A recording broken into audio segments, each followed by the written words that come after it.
एकातिर सत्ताका दुर्व्यसनीहरूको कोलाहल शहर छिचोलेर गाउँ छिरिसकेछ। एकातिर सत्ताका दुर्व्यसनीहरूको कोलाहल शहर छिचोलेर गाउँ छिरिसकेछ। जनता र देशका पहरेदारहरू भुतभुतैमा परेर पिल्सिए झैं छटपटाइरहेछन्। तिनीहरूका सत्ता थामिदिएका जनता यिनै ब्याडाहरूको मुतको न्यानोमा फेरि एकछिन रमाउन नपाउँदै टुट्छन्, फुट्छन्, चुडिन्छन्। तिनका सपनाहरूको माके साङ्लो यिनै अघोरीहरू चुडाउँछन् र फेरि जिब्रो फड्कार्दै आँगन आँगन, चोक चोक, मन्दिर मन्दिर धाउँछन्। सपनाको रंगीन संसार उभ्याउँछन्। अनेकन योजनाहरूका, अनेकन आश्वासनहरूका नगराहरू बजाउँछन्, ढोलकहरू पिट्छन्। तिनका प्रहसनहरूमा फेरि शहर चुक्छ, गाउँ चुक्छ, समाज चुक्छ। भुइँ मान्छेहरू, गरीबहरू, किसानहरू, भूमिहीनहरू, सीमान्तकृतहरू, बौद्धिकहरू, कुलीनहरू साराका सारा लट्ठिन्छन्, साराका सारा भुल्छन्। अनि जनताकै तोक आदेशमा सत्ताको चास्नीमा औला चोप्नेहरू अझ मुख शरीरै डुबाउने पात्रहरूको प्रहसनको मूक दर्शक बनेर ताली बजाउँछन्। एक दिनमा 15,000 को दरले युवाहरू देश छोडिरहेछन् समाचार आउँछ हरेक दिन। एक नेता चिच्याउँछन्, झोला ठूलो सिलाउनु पर्छ, झोला ठूलो सिलाउनु पर्छ, उत्तर दक्षिण पूर्व पश्चिम सबैतिर थाप्नु पर्छ।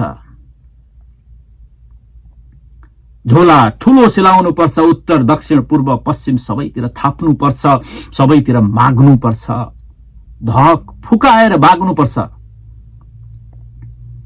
सबै कठपुतलीहरू एकै लयमा ताली ठोक्छन्, गडगडाहट गर्छन्, वाही वाही गर्छन्। एकजना ठूला मुखिया भूगोलको अर्को कुनाबाट शंखघोष गर्छन्, तिम्रा सत्ताका आसनहरूका निम्ति, तिम्रा सत्ताका आसनहरूका निम्ति मेरा जनताका रासनहरू लुटिएका छन्, खबरदार।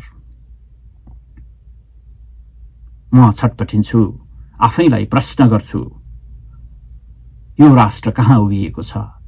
हामी कहाँ उभिएका छौं? यो राष्ट्र कहाँ उभिएको छ? हामी कहाँ उभिएका छौं?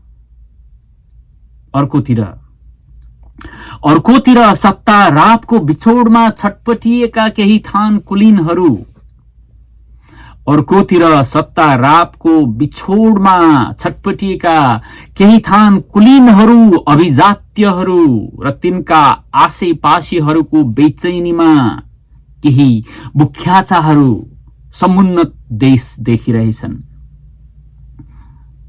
त्यसैभित्र एकता, राष्ट्रवाद घनीभूत भएको लेखिरहेछन्। सायद त्यही भंगालोमा आफ्ना करतूतहरू बगाउने एकांकी मन्त्र जपिरहेछन् रातो दिन, साँझ बिहान। जनता तिनभित्र छिपेका भोगका, लालचका प्रहसनहरू देख्दैनन्। जनता तिनभित्र छिपेका भोगका, लालचका प्रहसनहरू देख्दैनन्। बरु तिनमा उज्याला किरणहरू देख्छन्, आशाको महान मूल देख्छन्, सारा मुक्तिका आधारहरू देख्छन्। धर्म, संस्कार अनि मान प्रतिष्ठाको पुनरागमन देख्छन्। तिनका व्याभिचारहरू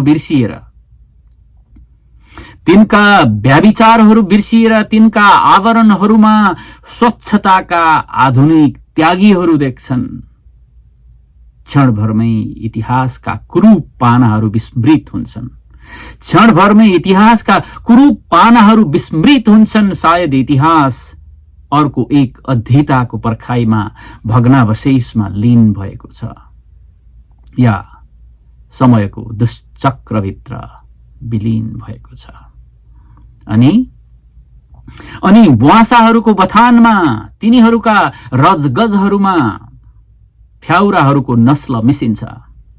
अनि बुवासाहरूको बथानमा तिनीहरूका रजगजहरूमा फ्याउराहरूको नस्ल मिसिन्छ र बुवासाहरू फ्याउरा या फ्याउराहरू बुवासा बन्छन् र बुवासाहरू फ्याउरा या फ्याउराहरू बुवासा बन्छन्। एक अर्कामा घुलित हुन्छन्, अन्तर्घुलित हुन्छन्, एउटै रङ, एउटै पहिरनमा र एउटै चालमा हिँड्छन्, एउटै ढालमा हिँड्छन्। अनि